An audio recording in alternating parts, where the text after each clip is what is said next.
Abra sua Bíblia comigo, Salmo 126, você quer ouvir a palavra? Amém? Glória a Deus. Salmo 126, a partir do verso 1. Salmo 126, a partir do 1. Quero ministrar uma palavra aqui para abençoar o seu coração. Pedir para o Silvinho me ajudar aqui. Se ninguém der glória, ele vai fazer um efeito especial aqui no teclado, entendeu? E aí a igreja vai ficar sensibilizada, vai ajudar o pastor e tudo mais, aquelas coisas. Agradecendo aqui também pela honra, né? E a homenagem hoje de manhã, pelo dia dos pastores, né? As crianças fizeram uma linda homenagem aqui ao pastor Marquinhos, a mim. Nós recebemos o carinho aqui de toda a igreja, então quero agradecer em nome do pastor Marquinhos, no meu nome também, todo o carinho externado aí pela nossa vida, amém? Salmos 126, a partir do verso 1, quem achou, diga amém. Glória a Deus. Diz assim: quando o Senhor restaurou a sorte de Sião, ficamos como quem sonha. Então a nossa boca se encheu de riso e a nossa língua de júbilo. Então entre as nações se dizia: grandes coisas o Senhor tem feito por eles. Com efeito, grandes coisas fez o Senhor por nós, e por isso estamos alegres. Restaura, Senhor, a nossa sorte, como as torrentes do Neguebe. Os que com lágrimas semeiam, com júbilo ceifarão. Verso 6: quem sai andando e chorando enquanto semeia, voltará com júbilo, trazendo os seus feixes. Você pode adorar a Deus por essa palavra? Glória a Deus. Essa palavra está ardendo no meu coração desde o início da semana. Eu já contei que de vez em quando essas coisas acontecem com a gente lá em casa. O Espírito Santo de Deus, ele coloca como se fosse um fone no nosso ouvido assim, né? Às vezes é quando a gente acorda, às vezes é durante o dia, e começa a tocar uma canção, como se a gente tivesse com fone de ouvido. Eu já acordei algumas vezes assim. E sempre quando isso acontece, é porque a gente entende que o Espírito Santo quer comunicar alguma coisa. E aí sempre olha a letra da canção e entendo aquilo que Deus quer falar, a direção que Ele quer nos dar. E no início dessa semana, da semana passada, aliás, na segunda-feira, eu comecei a ouvir essa música na minha mente, como se estivesse tocando um fone de ouvido. É Salmo 126 do Ministério Zoe.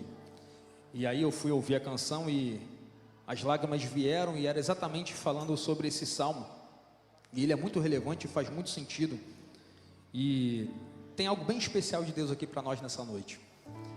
Agora, só fazendo uma introdução rápida, eu amo o livro dos Salmos. Os Salmos, eles são uma coletânea de poemas, de canções, de louvores, de expressão da alma. O livro de Salmos, ele é um livro bem curioso, porque ele é escrito num espaço de aproximadamente 1000 anos. E dentro do livro de Salmos, nós temos Salmos de Moisés, que viveu 1500 antes de Cristo.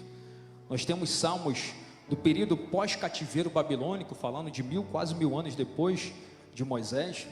Nós temos Salmos de Davi, que é o mais conhecido. Temos Salmos também de Asaf, Salmos de Corá, que são os descendentes da tribo de Davi, Salmos de Salomão. O livro de Salmos, ele está dividido em 5 partes, né, segundo os teólogos aí, com algumas especificidades entre si. Mas o livro de Salmos, ele tem algumas temáticas bem curiosas, que se você parar para ler, você vai entendendo as temáticas. Em Salmos, nós temos salmos de ações de graças, como por exemplo o Salmo de número 100, do verso 4 ao 5, que diz: entrai pelas portas com ações de graças, e pelos seus atos com louvor, dai-lhe graças e louvai o seu nome, pois o Senhor é bom, e o seu amor dura para sempre, sua fidelidade perdura por todas as gerações. Quando a gente lê Salmos, é natural que a gente enxergue a humanidade dos salmistas, a alma dos salmistas derramada sobre aqueles versos, sobre aqueles poemas que eram cantados, que eram entoados, que eram louvados. No livro de Salmos, nós temos salmos históricos que falam sobre os reis de Israel. Nós temos salmos de sabedoria. Aliás, o próprio livro de Salmos, dentro da teologia, numa divisão sistemática, ele está dentro dos livros sapienciais, que são livros de sabedoria, junto com Jó, Provérbios, Eclesiastes, Cantares. Mas nós sempre temos salmos de sabedoria, como por exemplo o Salmo 1, que ele começa dizendo: bem-aventurado o homem que não anda no conselho dos ímpios, não se detém no caminho dos pecadores, nem se assenta na roda dos escarnecedores, antes tem o seu prazer na lei do Senhor, e na sua lei medita de dia e de noite. O livro de Salmos, ele é bem especial, porque assim como nós temos salmos de celebração, assim como nós temos salmos históricos, assim como nós temos salmos de ações de graças, nós temos também salmos de lamento. E eu amo isso porque nos salmos de lamento a gente vê a alma, né, e às vezes até a ira do coração humano manifesta nos salmos. Como por exemplo o Salmo 130, verso 1, que diz: das profundezas clamo a ti, ó Senhor, Senhor, ouça a minha voz. É um grito, é um clamor. Como o Salmo 13, dos versos 1 ao 3, que diz: até quando, Senhor, esquecer-te-ás de mim para sempre? Até quando ocultarás de mim o teu rosto? Até quando estarei eu relutando dentro da minha alma, com tristeza no coração cada dia? Até quando se erguerá contra mim o meu inimigo? Atenta para mim, responde-me, Senhor, Deus meu, ilumina-me os olhos, para que eu não durma o sono da morte. A gente vê aqui a expressão da alma do salmista, né?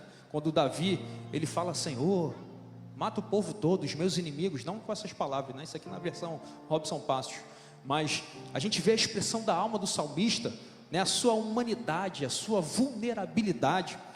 Nos salmos nós temos salmos de louvor, como por exemplo o Salmo 100, do 1 ao 3, que diz: celebrar com júbilo ao Senhor todas as terras, servi ao Senhor com alegria, apresentai-vos diante dele com cânticos, sabei que o Senhor é Deus, foi ele que os fez, e deles somos o seu povo e rebanho do seu pastoreio. Outro salmo também de celebração, Salmo 19, 1 e 2, os céus proclamam a glória de Deus, e o firmamento anuncia as obras da sua mão, das suas mãos. Um dia discursa outro dia, e uma noite revela conhecimento a outra noite. Os salmos são de alegria, de tristeza, de lamento, de celebração, de louvor, de júbilo, mas também de sinceridade diante de Deus. Isso é bem especial porque muitas vezes nós nos colocamos diante da presença de Deus com muitas máscaras. A gente acha que para a gente se achegar à presença de Deus existe todo um protocolo em que a gente precisa ser 100% santo, a gente precisa ser quase um anjo para se achegar a Deus. E a grande realidade é que o que Deus espera de mim e de você é a nossa vulnerabilidade, é que eu e você sejamos francos, é que eu e você façamos conhecer diante dele as nossas dificuldades, as nossas fraquezas, as nossas necessidades também, mas aquilo que nos incomoda, aquilo que inquieta a nossa alma, porque somente se nós nos achegarmos a ele com sinceridade, ele vai poder agir, ele vai poder intervir. Então, em nome de Jesus, não tenha medo de ser vulnerável diante da presença do teu Pai, porque Ele é o teu Pai, Ele conhece o teu coração, Ele conhece as tuas fraquezas, Ele conhece as suas necessidades, e tudo aquilo que Ele quer de você, espera de você, é sinceridade, que você seja vulnerável, e diante dEle você pode, diante dEle você deve. É natural que diante de algumas pessoas, a gente se comporte às vezes, retendo um pouco daquilo que somos, né? Às vezes a gente não pode se mostrar vulnerável, muito vulnerável diante das pessoas, diante do esposo, diante da esposa, diante dos filhos, diante dos subordinados. A gente tem que vestir uma máscara, né, uma pomposidade. Às vezes a gente vai sendo uma persona, mas diante de Deus, meu irmão, seja vulnerável, seja franco. E o Salmo de número 126, ele tem uma história muito linda. Eu começo a falar aqui dele, porque ele tem um contexto de pós-exílio babilônico.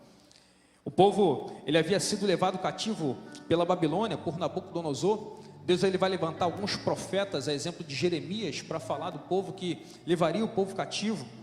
E aí o povo acaba por não ouvir os profetas, e aí Deus manifesta a sua ira para corrigir o povo, porque Deus, quando castiga, Ele também tem uma intenção de nos corrigir, de endireitar a nossa rota, de nos trazer para o lugar de onde nós nunca deveríamos ter saído.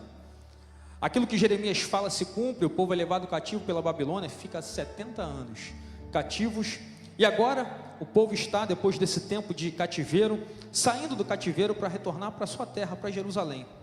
E é nesse contexto que o salmista vai dizer: quando o Senhor restaurou a sorte de Sião, ficamos como quem sonha.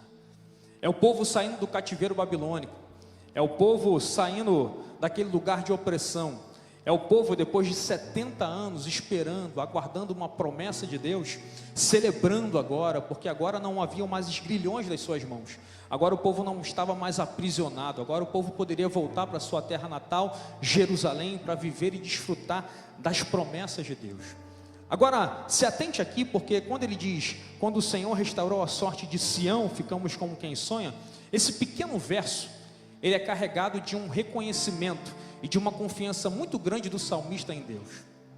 Porque o nome Sião, ele designava inicialmente um monte fortificado, localizado no sudeste de Jerusalém. Ele se tratava de uma fortaleza jebusita que Davi vai conquistar. Então Davi, ele vai conquistar essa área geográfica, e após essa conquista, o nome vai ser designado como cidade de Davi. Então quando a gente fala cidade de Sião, quando a gente fala Sião, a gente está se referindo geograficamente à cidade de Davi. Mas Sião também significa povo de Deus, fortaleza de Deus, cidade de Davi.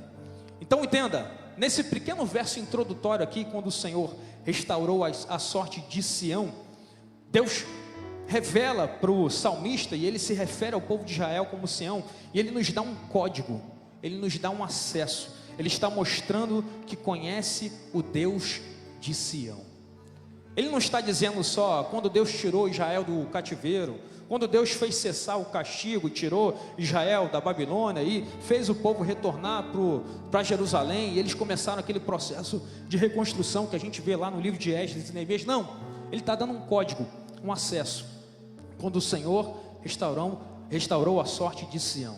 Quando ele fala, se referindo ao povo de Deus como Sião, ele está reconhecendo que ele conhece o Deus de Abraão.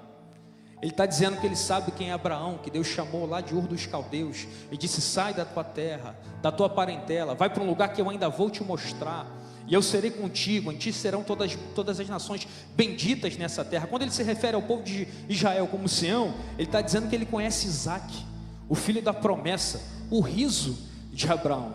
Quando ele se refere ao povo de Deus como Sião, ele está dizendo que conhece Jacó, significa agarrar pelo calcanhar, mas que Deus muda a história, que teve a sua história e o seu nome mudado para Israel, que significa aquele que luta e prevalece, um príncipe de Deus. Quando o salmista se refere ao povo de Deus como povo, como Sião, ele está dizendo que ele conhece a história de José e seus irmãos, que era um menino mimado que tomava todinho de manhã com queijo cortadinho, com pão na margarina todos os dias, mas que Deus olhou para ele, achou graça, e a túnica que ele recebe do seu pai não é só um mimo do seu pai, mas é uma confirmação de que Deus havia escolhido José para ser diferente dos seus irmãos. É Deus falando: eu vou pegar, eu vou tratar, eu vou exaltar, eu vou transformar a história, eu vou enviar, eu vou ser com ele. Quando o salmista diz, quando o Senhor restaurou a sorte de Sião, ele sabia da história de José, que seria vendido pelos seus irmãos, que iria para o Egito, mas que Deus seria com ele e faria dele um grande governador do Egito. Quando ele se refere ao povo de Israel como Sião, ele está dizendo aqui: eu conheço a história de Moisés, um homem de língua pesada que achava que jamais poderia falar diante de Faraó, mas que Deus pega, capacita, impulsiona, encoraja, envia, ele se torna o grande libertador de Israel. Quando ele diz, quando o Senhor restaurou a sorte de Sião, ele está dizendo: eu conheço a história de Josué, que substituiu Moisés, que conquistou Canaã, que avançou. Quando ele se refere ao povo de Deus como Sião, ele está dizendo: eu conheço todo o período de Juízes, eu conheço a história de Samuel, de Davi, de Salomão. Ele está dizendo: eu conheço a história de Jeremias, que profetizou que esse povo deveria se arrepender, mas o povo não ouviu, foi levado cativo, 70 anos da Babilônia, e agora nós estamos aqui. Quando o salmista diz, quando o Senhor restaurou a sorte de Sião, ele está fazendo um resgate de toda a história. Ele está declarando: eu sei em quem nós temos crido, eu não tenho memória curta, eu lembro do que Deus fez, eu sei que Deus abriu o mar, eu sei que Deus fez o povo passar pelos pés enxutos, eu sei que Deus foi com Abraão, Isaac, Jacó, Josué, eu sei em quem nós cremos, e esse Deus nos fez sair do cativeiro e agora está nos introduzindo de novo na nossa terra. Então ele diz: quando o Senhor restaurou a sorte de Sião, ficamos como quem sonha. Ele está declarando: nós conhecemos o nosso Deus, nós sabemos em quem nós temos crido, e o nosso Deus vai nos restaurar. É isso que ele está dizendo nesse primeiro verso. Eu sei que prometeu, eu sei quem é o nosso Deus, a nossa confiança está nele. Quando ele está dizendo isso, talvez seja isso que Josafá declara, quando em 2 Crônicas, capítulo de número 20, versículo de número 12, ele se achega diante de Deus, na iminência de uma invasão do seu inimigo. E aí Josafá, ele corre para os pés do Senhor, e ele ora ao Senhor, e ele diz: ah, nosso Deus, Acaso não executarás tu o teu julgamento contra eles? Porque em nós não há força para resistirmos a esta grande multidão que vem contra nós e não sabemos nós o que fazer. E aí Josafá diz algo extraordinário: porém, os nossos olhos estão postos em ti.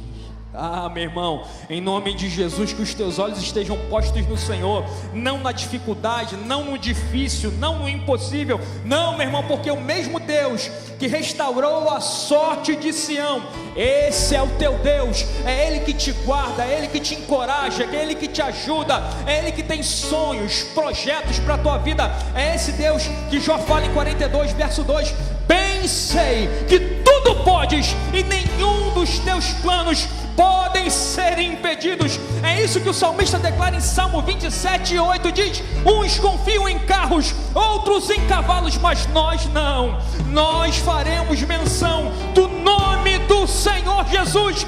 Eles se encurvam e caem, nós porém nos levantamos e nos mantemos de pé. Esse é o nosso Deus. É isso que o salmista fala em Salmo 27, 1, diz: o Senhor é a minha luz e a minha salvação, de quem terei medo? O Senhor é a minha fortaleza, a quem temerei? É isso que Davi fala em Salmo 42, 5, que diz: porque estás abatida, ó minha alma, e porque te perturbas dentro de mim? Espera, espera, espera, espera, espera em Deus, pois eu ainda o louvarei. É isso que Jó fala em Jó 19, 25, porque eu sei que o meu Redentor vive e que por fim se levantará. Esse é o nosso Deus, meu irmão, o Deus que guerreia as nossas guerras, o Deus que nos auxilia, o Deus que nos impulsiona, o Deus que não nos deixa sozinho. Esse é o seu Deus. E se você veio adorá-lo, adore nesse momento, engrandeça Ele nesse momento. Você não está sozinho. Esse é o nosso Deus. Esse é o nosso Deus.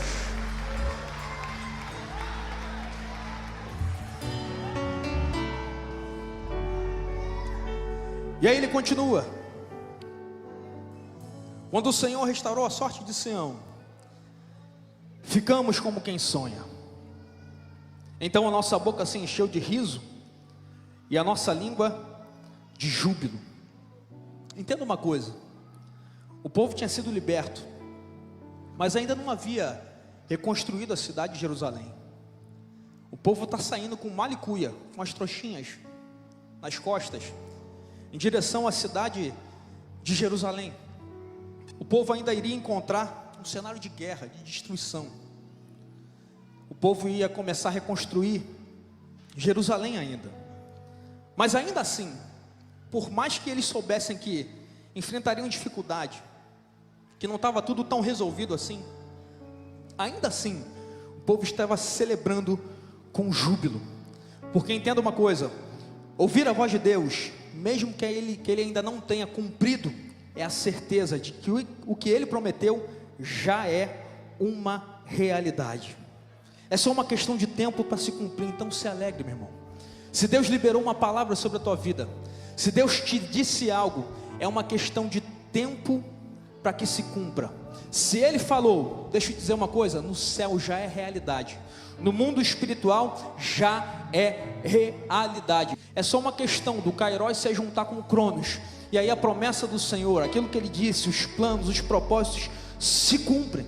Então, em nome de Jesus, se Deus liberou uma palavra sobre a tua vida, meu irmão, acredite. Mas entenda uma coisa: o povo está com júbilo. O salmista diz: ficamos como quem sonha. Sabe quando você recebe uma boa notícia? Você já teve a oportunidade de receber uma boa notícia? Quando você passa, aqueles que tiveram essa oportunidade num concurso público, por exemplo, você olha lá o teu nome na lista, né? Quando você olha, dá vontade de gritar, sair correndo, né? Quando você recebe, sei lá, uma notícia de que você foi aprovado na entrevista de emprego, né? Aquele emprego dos teus sonhos, e aí você participou de um processo seletivo, você estudou, você se esforçou, e aí quando você recebe aquela ligação ou aquele e-mail dizendo: ó, aconteceu, né? Quando você recebe uma notícia muito boa, que fechou um contrato novo lá na tua empresa, é um mega cliente, é assim, o povo está com uma expectativa, ficamos como quem sonha, é aquele povo meio abobado, com um sorriso no rosto, então a nossa boca se encheu de riso, e a nossa língua de júbilo.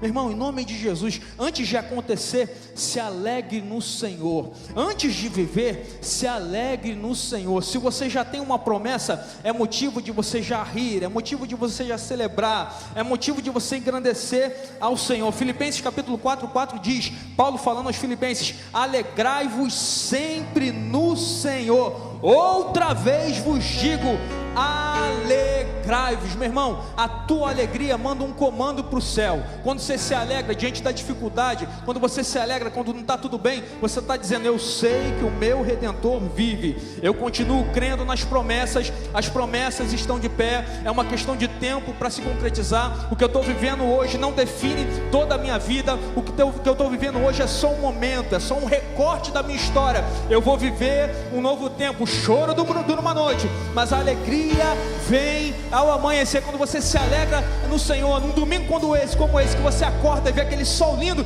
e você diz: louvado seja o nome do Senhor por mais um dia de vida. Você está dando um comando para a tua semana. Essa semana vai ser abençoada, as promessas de Deus vão se cumprir na minha vida. Eu vou viver um nome novo de Deus. Pode não ser hoje, pode não ser amanhã, mas em breve eu vou viver as promessas de Deus. É isso que Abacuque está dizendo em Abacuque 3, 17 e 18: ainda que a figueira não floresça, nem haja fruto na vide, o produto da oliveira minta, e os campos não produzam mantimento, as ovelhas sejam arrebatadas do aprisco, e nos currais não haja vacas, todavia, eu me alegro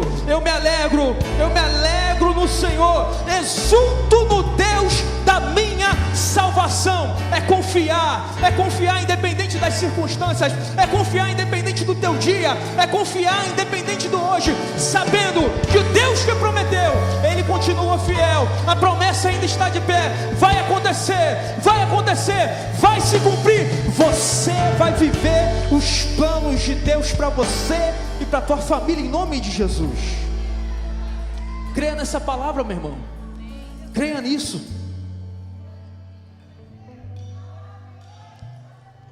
E ele continua, nos versos 12 e 3: então entre as nações se dizia, grandes coisas o Senhor tem feito por eles.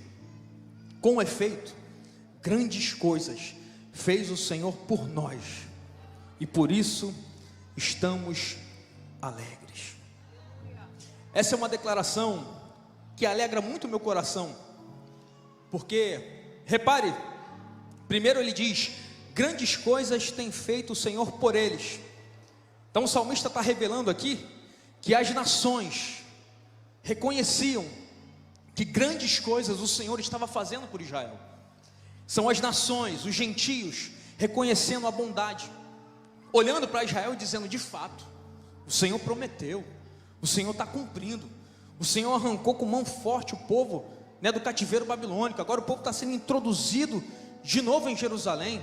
O povo está começando um processo de reconstrução. Então o salmista está dando um comando aqui para a gente. As nações reconheceram, as nações que estão nos observando têm essa ciência, reconhecem que grandes coisas o Senhor tem feito por nós. E aí na parte B do verso 13 ele diz: grandes coisas fez o Senhor por nós.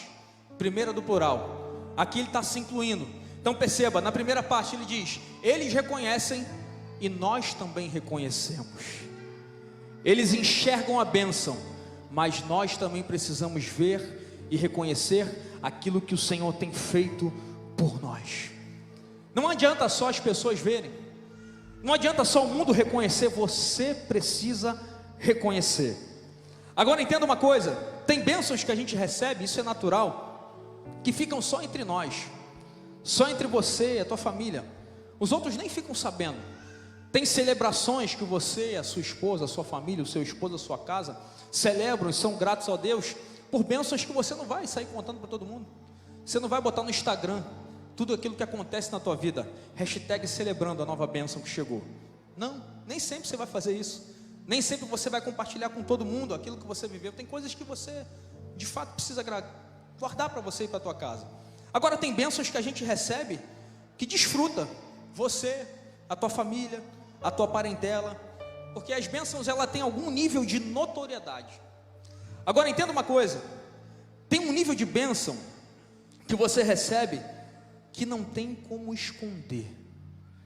É como se Deus viesse de uma forma, entenda o termo entre aspas, escandalosa sobre você, com a sua graça, e ela te alcança, e a bênção atinge você, a sua família, a sua parentela, os seus amigos, até os seus inimigos. Essas não tem como esconder, porque Deus faz questão de mostrar. É Deus pegando você e falando: olha, aqui eu sou com ele. As pessoas duvidaram, acharam que eu não seria com ele, acharam que ele estava bitolado, gastando tempo estando na igreja, domingo, segunda, quarta, quinta, mas essa bênção aqui eu faço questão de mostrar, para mostrar que eu sou Deus na vida dele, que eu sou com ele, que quando eu falo eu cumpro, que é eu que cuido, eu que zelo, eu que faço cumprir, sou eu que zelo pela vida dele. Tem bênção que Deus mostra assim para as pessoas, só para as pessoas virem aquilo que Deus está fazendo na tua vida.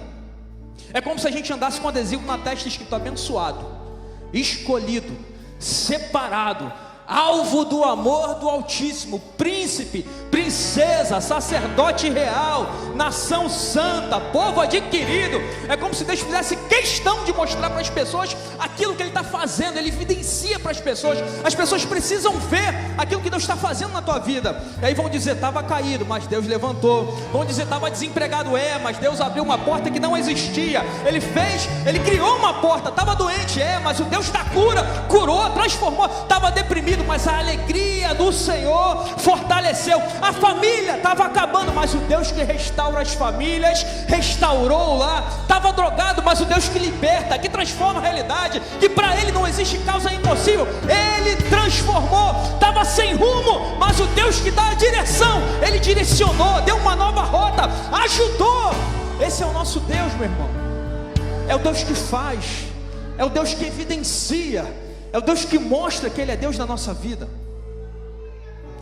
Eu quero profetizar sobre a tua família, que o que Deus vai fazer na sua vida vai transbordar para toda a tua família, em nome de Jesus. O que Deus vai fazer na tua família vai transbordar para os teus amigos, em nome de Jesus. O que Deus vai fazer na tua vida, todo mundo vai ter que ver. Mas ver para quê, pastor? Para eu ficar humilhando as pessoas numa espécie de vingança gospel? Não, ver para o nome do Senhor ser glorificado, ver para que vidas sejam libertas, alcançadas, transformadas, curadas pelo teu testemunho, para que a tua dor sare as pessoas, para que as pessoas testemunhem de que Deus faz maravilhas, de que Deus salva, de que Deus liberta, de que Deus abre a porta, de que Deus cura, de que Deus liberta. Ver para o nome do Senhor ser glorificado. É para isso que as pessoas vão ver, em nome de Jesus.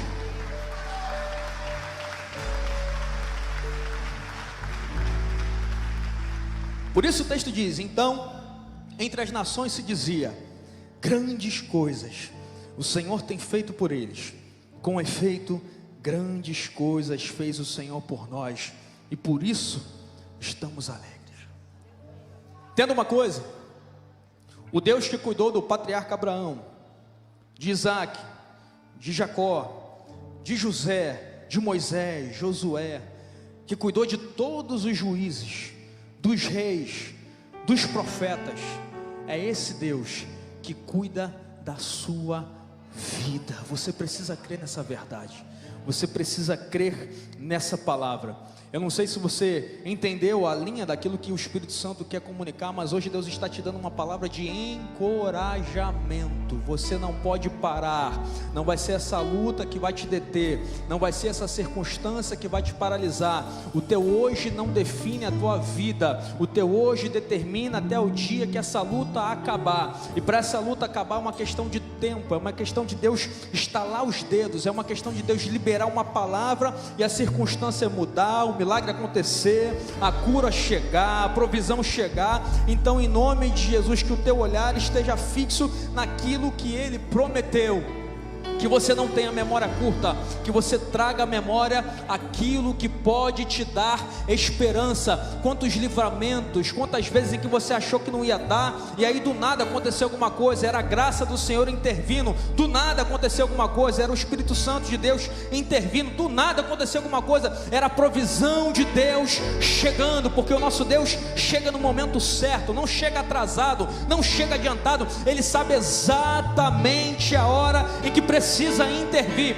Aquilo que você vive hoje é para te amadurecer, é para te forjar, é para fazer você ficar mais maduro, para que quando a bênção de fato chegar na tua vida, você tenha condições de administrar, você tenha maturidade para gerir aquilo que Deus vai colocar na tua mão. Então, em nome de Jesus, não desista, avance, prossiga, caminhe. Pastor, é difícil. Eu sei que é difícil. Pastor, é muito complicado. Eu sei que é complicado, mas prossiga, caminhe. Deus tem alguns nomes que muito me encorajam na palavra. Ele é o El Shaddai, que é o Deus Todo-Poderoso. Ele é o El Elyon, que é o Deus Altíssimo. Ele é o El Olam, que é o Deus Eterno.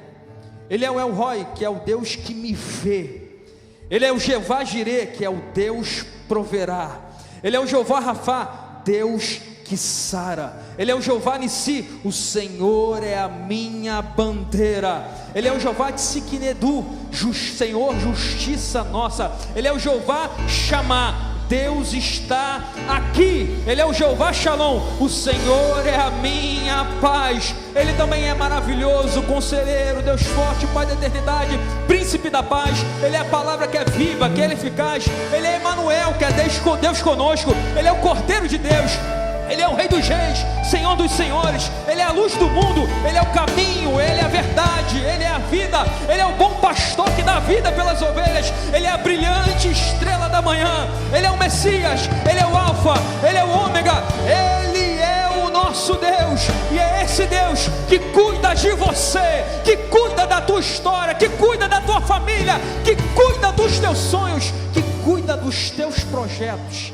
Esse é o nosso Deus. Se isso não alegra teu coração, meu irmão, eu não sei o que eu posso fazer por você, mas isso alegra muito meu coração. Se eu fosse você, eu já estava com a mão aberta, levantada, adorando, recebendo, glorificando, porque nós estamos num ambiente profético, e hoje o Espírito Santo de Deus escolheu para encorajar você, para impulsionar você, para projetar você. Você não vai parar, você não vai paralisar, não vai ser essa luta que vai te parar. Você vai avançar, você vai vencer em nome de Jesus. Creia nessa palavra, meu irmão. Creia nessa verdade, em nome de Jesus.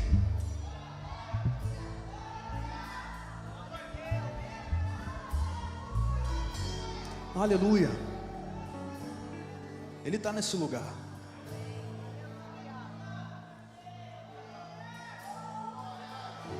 Sinta a presença dele. Adora o Senhor. Não retenha não. Se você está sendo renovado, fique à vontade. E ele continua nos versos 5 e 6. Isso é poderoso demais. Os que com lágrimas semeiam, com júbilo ceifarão. Quem sai andando e chorando, enquanto semeia, voltará com júbilo, trazendo os seus feixes. Deixa eu te dizer uma coisa, Ele está te vendo, Ele está te enxergando, Ele te vê nos seus momentos de dor, Ele te vê nos seus momentos de tristeza, Ele te vê quando você dobra os teus joelhos e às vezes não tem nem palavras, são só lágrimas que você derrama na presença dEle. O Espírito Santo de Deus pega essas lágrimas, Ele é o nosso intercessor, e Ele traduz essas lágrimas para o Altíssimo. Essas lágrimas chegam ao coração de Deus, e eu preciso dizer nessa noite, Ele está te vendo.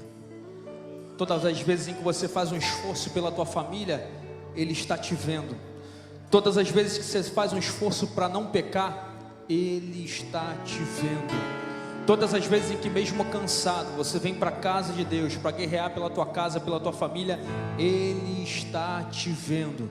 Todas as segundas-feiras que você acorda de manhã, para pegar às vezes um transporte cheio, para chegar no teu trabalho, para às vezes ser afrontado por um chefe, Ele está te vendo. É por isso que 1 Pedro capítulo 3, versículo 12 diz: porque os olhos do Senhor repousam sobre os justos, e os seus ouvidos estão abertos às suas súplicas. Deus está colhendo as tuas lágrimas. O Todo-Poderoso não se esqueceu de você. A palavra ainda está de pé. É por isso que Isaías 49:15 diz: pode uma mulher esquecer-se tanto do seu filho que cria, que se não compadeça dele, do filho do seu ventre? Mas ainda que esta se esquecesse, eu, todavia, me não esquecerei de ti, o Criador de todas as coisas, aquele que criou o mundo, o céu, o mar e tudo o que neles existem.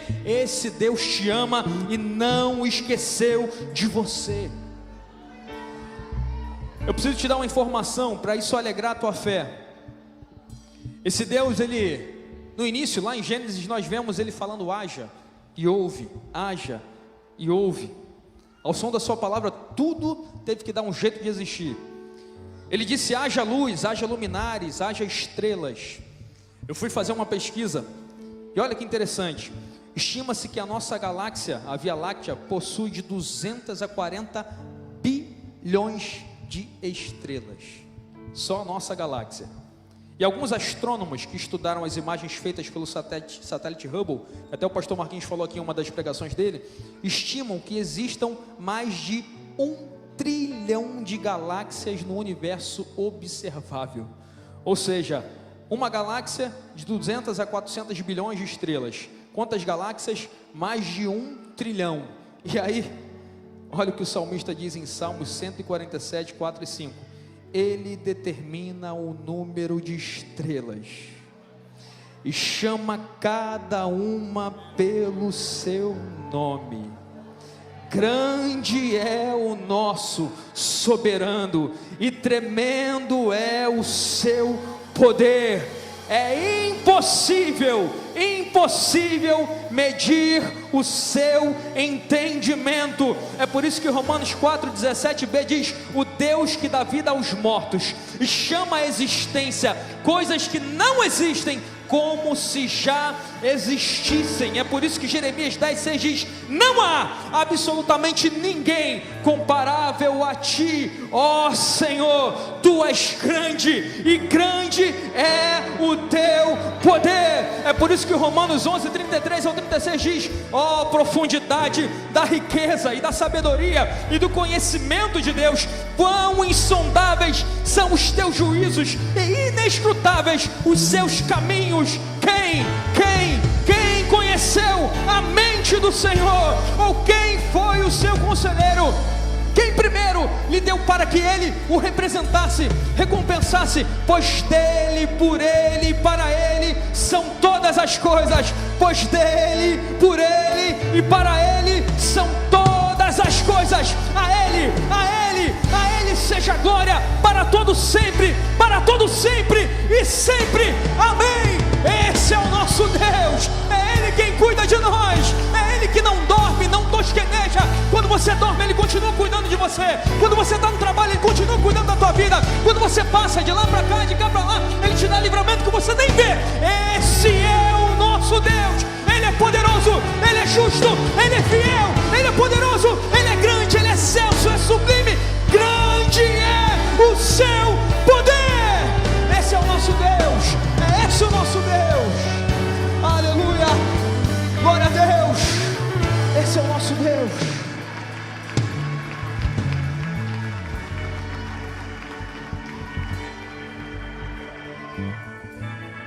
Seu trabalho não é vão. Teu esforço não é vão. A tua fidelidade a Deus não é em vão. As tentativas que você faz para manter a tua família unida não é em vão. As noites sem dormir, as manhãs em que você acorda cedo, não são em vão. está tudo registrado no céu. A tua entrega não é em vão.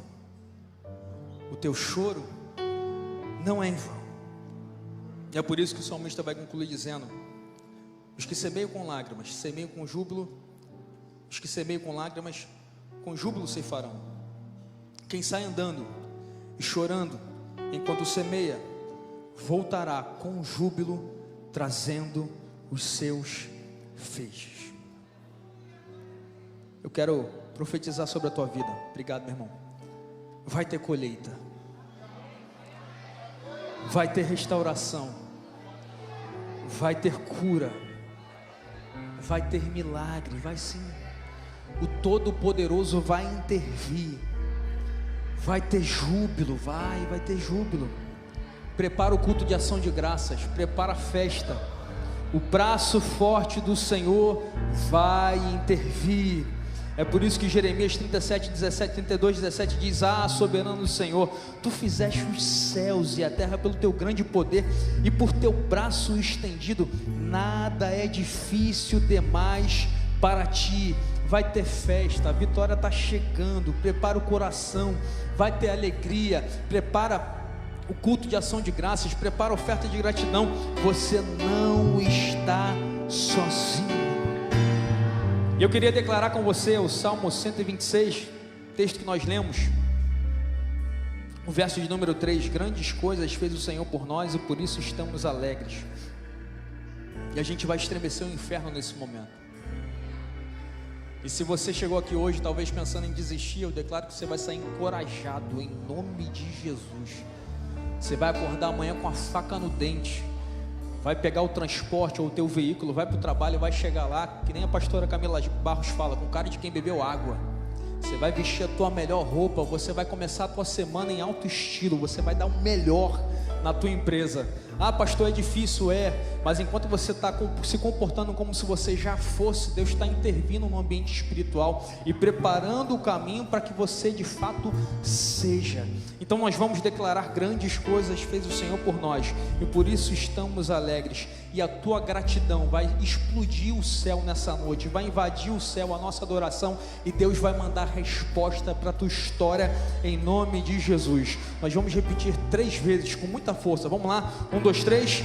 Grandes coisas fez o Senhor por nós, por isso estamos alegres. Mais uma vez: grandes coisas. Mais uma vez: grandes coisas. Pode ser melhor, Adevec Niterói.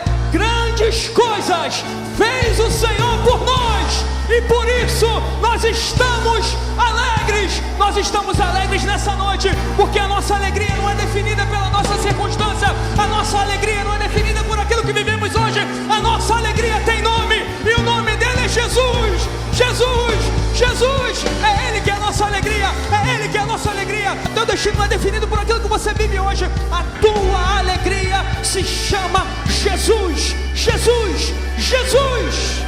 É Ele a nossa alegria, é Ele que nos ajuda, é Ele que nos impulsiona, é Ele que nos esforça, é Ele que nos capacita, é Ele que nos habilita, porque dele, por Ele, para Ele são todas as coisas.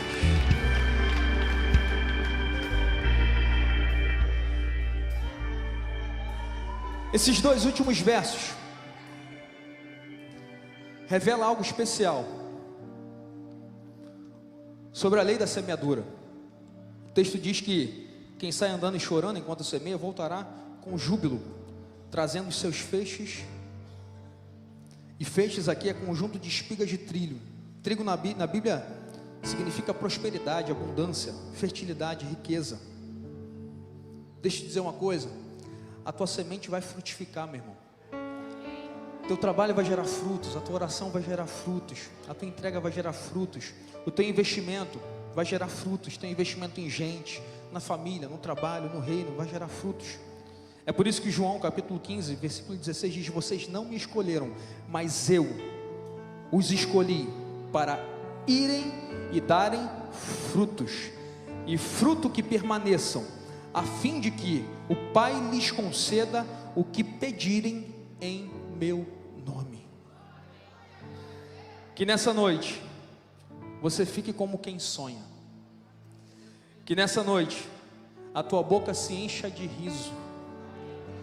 Que nessa noite os teus lábios tenham júbilo. E que o teu coração hoje tenha muita gratidão. E que você diga para a tua alma: grandes coisas fez o Senhor por nós, e por isso estamos alegres.